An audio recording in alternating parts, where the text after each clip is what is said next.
Okay, so you've brought us something. Well, something else today. We're diving into a story that sounds completely made up, but it's actually documented nonfiction. It really is. We're talking about Mike the Headless Chicken. Right.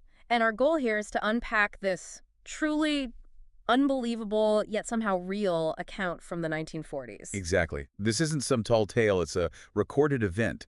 A chicken lived for 18 months with no head. It's bizarre. 18 months. Okay, let's get into the specifics. Where and when did this all start? September 10th, 1945. Yeah. Fruita, Colorado. You've got a farmer, Lloyd Olson, Uh-huh. and his wife asks him to, get a chicken ready for dinner. A pretty standard farm chore. Yeah, sounds normal enough so far. Which chicken was it? This is a 5.5-month-old Wyandotte rooster. They later called him Mike. Mike. Okay, so Lloyd heads out, grabs the axe. Yep. Standard procedure. He takes a swing to decapitate Mike. But something went wrong. Or, well, incredibly right, depending on how you look at it. What happened? He missed. Not exactly missed, but the outcome wasn't final. Mike didn't just collapse. He didn't. No. The accounts say he sort of staggered, shook himself off like chickens do, and then started walking around, headless. Slouching. Just walking around the yard. Apparently so. Imagine Lloyd just standing there, axe in hand, watching this. The shock must have been immense. I can't even picture it. You'd expect, I don't know, a few seconds of twitching maybe, not strolling. Precisely. But the really crazy part is what happened next. Go on. Well, Lloyd, probably thinking it was a fluke, just left Mike out there overnight. Maybe figured he'd be gone by morning. Okay. But the next morning, Mike is still alive, still, functioning. Sleeping, apparently, with his neck tucked under where his head used to be. Still alive the next day. Yeah, and that's when Lloyd Olson did something really unexpected. He decided to take care of him. Take care of a headless chicken. What did he even feed him? Get this. He used an eyedropper, fed Mike a mixture of milk and water straight down the esophagus. Directly into the throat opening. Exactly. And he'd also give him tiny grains of corn the same way. He had to carefully clear the mucus from the throat sometimes, too. Wow. That's dedication. But the big question remains how? How does a chicken live without a head? Scientifically, what was going on? Okay, so this is where it gets really interesting from a biological standpoint. It was kind of a perfect, imperfect chop, meaning the axe blade missed Mike's jugular vein. So he didn't bleed out, which would normally be fatal pretty quickly. A blood clot formed and sealed it off. Okay, so avoiding massive blood loss was step one, but what about, the brain? Right. That's the key. While the head and most of the brain were gone, the cut was high enough on the neck that it left the brainstem almost entirely intact. The brainstem, remind me, that controls the really basic stuff. Exactly right. Breathing, heart rate, basic reflexes, digestion. A lot of those automatic, life-sustaining functions are controlled down there at the very base of the brain where it connects to the spinal cord. So because that part survived? Mike could still breathe. His heart kept beating. He could still move reflexively. He lost the higher brain functions, consciousness as we think of it, sight, hearing through normal means. But the core machinery kept running. That's incredible. It really challenges how you think about where life is centered, doesn't it? It absolutely does. Yeah. It shows how much basic function can persist even with catastrophic injury, as long as that vital brainstem is spared. Neurologically, it's fascinating. And Mike didn't just survive, he apparently did pretty well. Astonishingly well. He actually gained weight. He started at about 2.5 pounds and apparently ballooned up to nearly 8 pounds during his headless existence. 8 pounds. He got healthier without a head. It seems that way. Maybe less stress, fewer things to worry about. Who knows? But yeah, he thrived. So Lloyd sees this happening. This chicken is not only alive, but gaining weight. What does he do? Well, Lloyd wasn't slow to realize he had something unique. Word got out locally, and pretty soon he decided to take Mike on the road. On the road, like a traveling show. Pretty much, yeah. Sideshows, fairs. This was the 1940s, remember? People were curious. Mike became a sensation. How much of a sensation? Reports say Lloyd was earning the equivalent of maybe $50,000 a month in today's money at the peak. $50,000 a month. Yep. From a headless chicken. Yep. Mike got famous.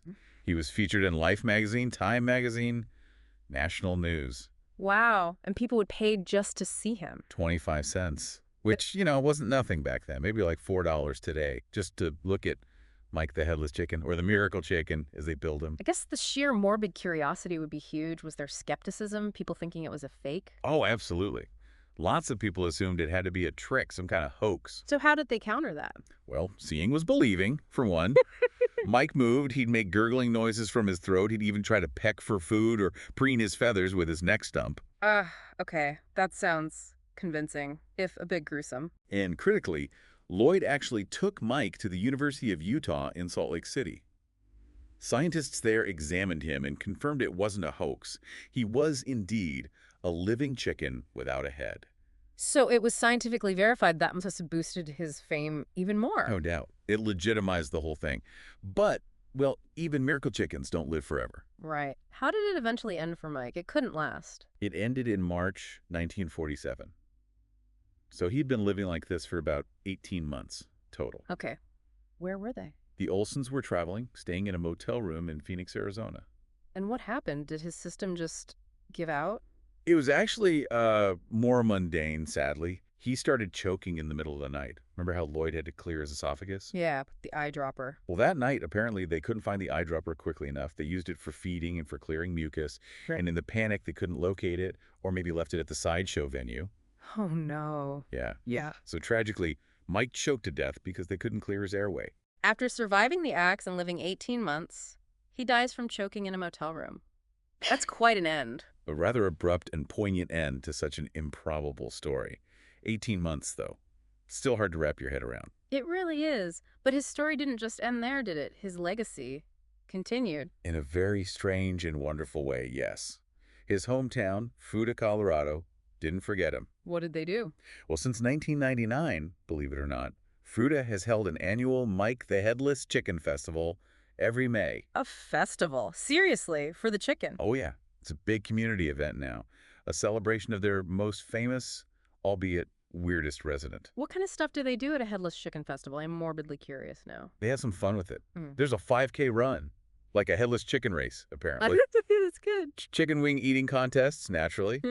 Music, crafts, and even a game called Pin the Head on the Chicken. They lean into it, huh? That's amazing. A whole town celebrating this bizarre footnote in history. And it's not just the festival. If you go to downtown Fruta, there's actually a metal statue of Mike. A statue of Mike the Headless Chicken. Yep. A rather striking metallic sculpture. He's a local icon. So beyond the sheer weirdness, what does Mike kind of represent now? Why celebrate him? I think in a strange way, he's become this symbol of resilience, of just keeping going against impossible odds, the tenacity of life, maybe? Yeah, I can see that. It's grotesque, but there is something undeniably tenacious about surviving that. And it really does make you think. About what? Just about life. Consciousness. What does it mean to be alive? Mike clearly wasn't aware in the way we understand it, lacking most of his brain. Right.